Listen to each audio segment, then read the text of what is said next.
জগন্নাথ বুঝে গেছে সব সালারা বাটপার, সব সালারা বাটপার, আর্মি হবে ঠিকাদার। উপদেষ্টা নাহিদ ইসলাম কি এখন হিরো থেকে ভিলেনে পরিণত হচ্ছে, নাকি ছাত্র আন্দোলনের প্রতিনিধিদের ছাত্র জনতার মাঝেই বিতর্কিত করার চেষ্টা চলছে? এসবের মাঝে সোশ্যাল মিডিয়া জুড়ে গতকাল থেকেই #উই আর নাহিদ পোস্টটা ছেয়ে গেছে বা কেন?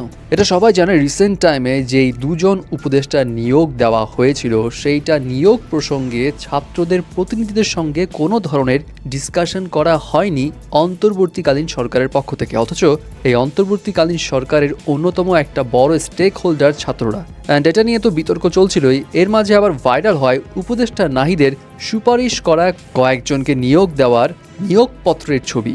এই সুপারিশকৃত নিয়োগপত্রের ছবিগুলোর মধ্যে ন্যাশনাল ইনস্টিটিউট অফ বায়োটেকনোলজির মহাপরিচালক পদের নিয়োগপত্রে যে উপদেষ্টা নাহিদ ইসলামের সুপারিশের সই রয়েছে সেটা বেশি নজর কাড়ে সবার। যেখানে নিয়োগপত্রপ্রাপ্ত ব্যক্তি মোহাম্মদ শাহিদুর রহমানকে নিয়ে জানা যায় তিনি এর আগে আওয়ামী লীগের রাজনীতির সঙ্গে সংশ্লিষ্ট ছিলেন। এটা জানার পর এবং নাহিদের সুপারিশ দেওয়ার ঘটনায় ছাত্রদের মাঝে এবং সাধারণ জনগণের অনেকের মাঝেই এক ধরনের বিতর্ক তৈরি হয়। অনেকেই বলতে থাকে নাহিদ এখন আর ছাত্রদের কথা ভাবে না, তাকে বিশ্বাস করা ভুল হয়েছে, সেও দুর্নীতিতে জড়িয়ে যাচ্ছে, স্বজনপ্রীতি অলরেডি শুরু করে দিয়েছে, নানা রকম কথাবার্তা।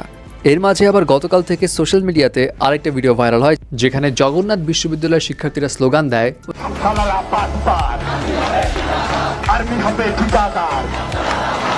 এবং ওই স্লোগান দেওয়ার মুহূর্তে কিন্তু নাহিদ ইসলামও উপস্থিত ছিলেন এবং জানা যায় জগন্নাথ বিশ্ববিদ্যালয়ের চলমান যে আন্দোলন হলকে কেন্দ্র করে সেটারই একটা ভিডিও এটা। এখন ইনিশিয়ালি এই ভিডিওটা দেখে সবাই ভেবেছিল যে নাহিদ ইসলামকে টার্গেট করেই কথাগুলো বলা হচ্ছে এবং নাহিদের উপর ভরসার জায়গা উঠে গেছে জগন্নাথ বিশ্ববিদ্যালয়ের শিক্ষার্থীদের।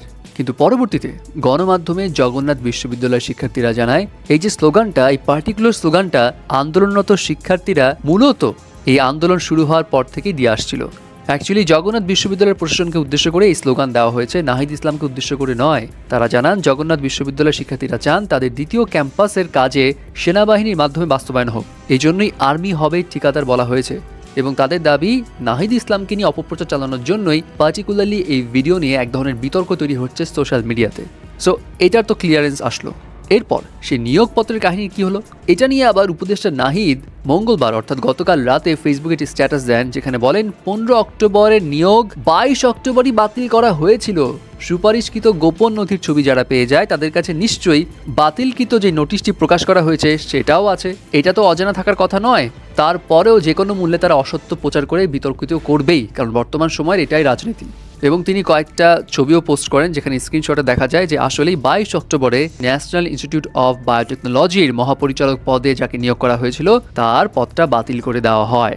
এখন এই বিষয়গুলো সামনে আসার পর অনেকেই #উই আর নাহিদ পোস্টে একদম ছেয়ে ফেলে পুরো সোশ্যাল মিডিয়া, কারণ সবাই তখন বুঝতে পারে যে এখানে আসলে কি চলছে। এবং অনেকের দাবি যেহেতু আসিফ মাহমুদ, নাহিদ ইসলাম এরা ফ্যাসিস্ট সরকার উৎখাটনে একদম ফ্রন্ট লাইনে ছিল, তাই তাদেরকে এখন টার্গেট করা হচ্ছে, তাদেরকে বিতর্কিত করা হচ্ছে এবং পুরো জাতির কাছে শত্রু বানানো হচ্ছে। এটা একটা ট্র্যাপ। এবং তাদের দাবি সমন্বয়করা ভুল করবে, নাহিদ ইসলাম ভুল করবে এবং তাদের ভুলগুলো আমরা সমালোচনা করব, বাট তাদেরকে যেন আমরা জাতির কাছে শত্রু না বানাই। এটার প্রতিবাদেই সবাই #উই আর নাহিদ এই পোস্টটা করছে। যাই হোক, এখন আপনার কাছে কি মনে হয়, আসলে কি তাদেরকে টার্গেট করে শত্রু বানানোর চেষ্টা চলছে?